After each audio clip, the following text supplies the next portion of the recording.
if you look at parametric equations, remember, did we talk about Mario in here? Yeah. So Mario, to do loops, wouldn't be a function, but if we had x equal to cosine t or y, and y equal to the sine of t, is cosine a function? Is sine a function? Yes. So when you put them together, he can actually go backwards and still be a function. This is why parametrics are so powerful. You've opened up so many more equations that you can do, including something like this. Is that a function? No. But as a parametric, this hyperbola is a function. And so we're going to write these as functions in the parametric form. So take a circle, for example. X is a cosine, y is a sine. You might say, well, how in the world does that make a circle? But you could predict it, because x squared plus y squared equals r squared. If you divide by a squared, it's 1. And now you have x over a squared plus y over a squared equals 1. So can you see why this is a cosine and a sine? Because sine squared plus cosine squared equals 1. This parabola one is a little weird, but if you make these substitutions, you will get this one. I'm just going to do this real quick. So it says y squared, so y is 2a, t, should be equal to 4a times x. And we're saying x is a t squared. This is 2 squared is 4a squared t squared. And this is 4a squared t squared. Are these equal? They look good. So this is the substitution that you'll have parametrically for x and y to make a parabola. What's the difference between the ellipse and the circle? A and B are not equal. Just as they weren't equal in the denominator, they're not equal for the sine and cosine coefficients.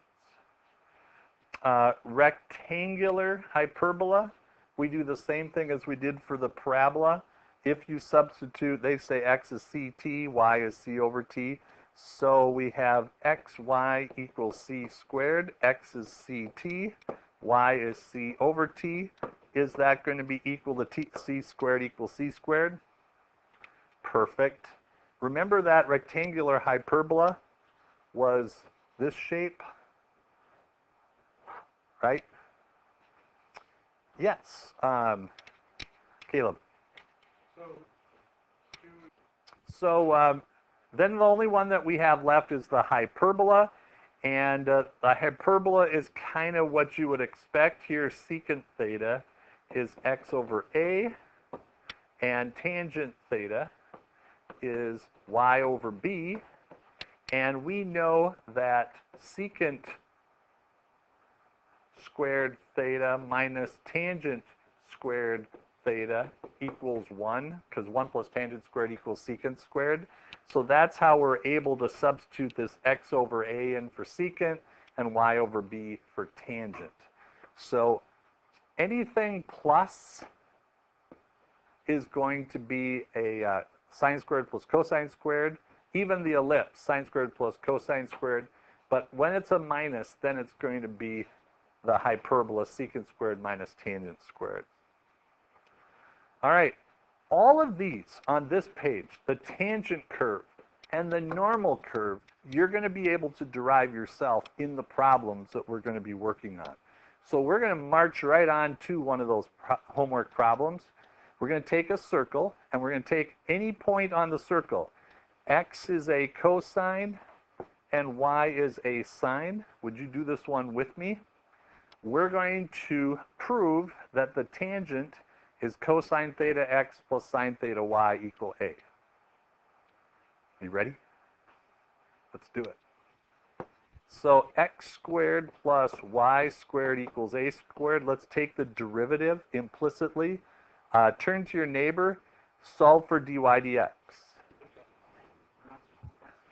So what I did is I took 2x dx dx plus 2y dy dx equal to, thank you, constant. So derivative of constant, 0.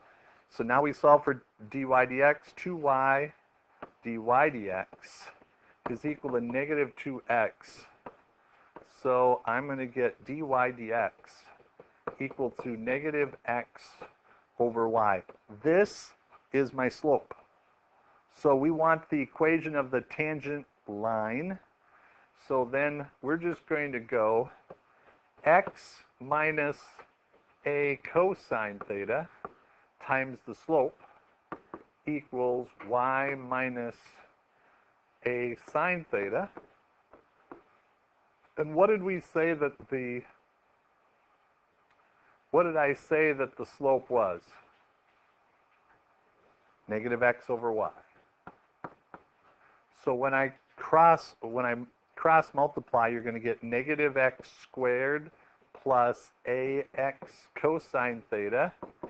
Move this y to this side, y squared minus ay sine theta.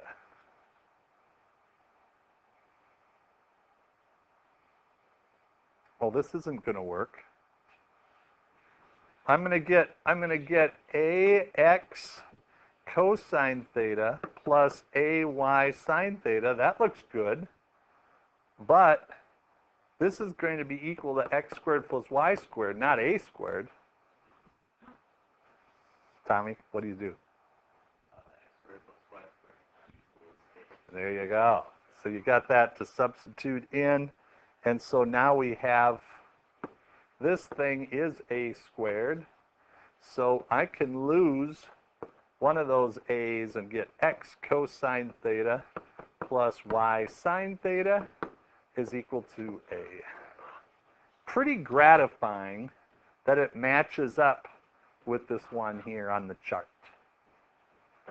And I think there's a tangent one below here, or a normal line. Let's do that while we're at it. For the normal line, you're going to do x minus, what was that? A cosine theta times m equals y minus a sine theta. Okay. Now, what is the perpendicular slope here? If the slope is negative x over y, what's the perpendicular slope? Y over x. Okay. So then this is going to be xy minus ay cosine theta equals xy minus ax sine theta. And what magically happens to the xy's? Those are out of here.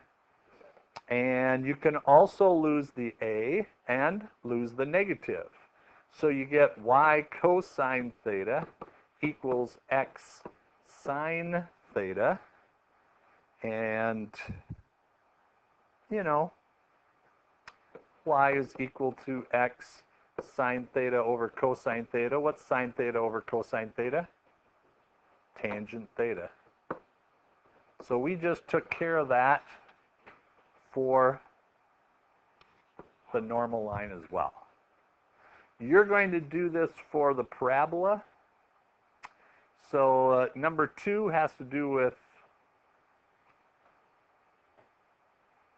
let's see, find the equation of the tangent normal to the circle at the point where the angle is pi over 3. That's kind of connected. Here's your parabola. Here's your ellipse. And then I'm going to have you do one of these two, either 9 or 10 for tomorrow.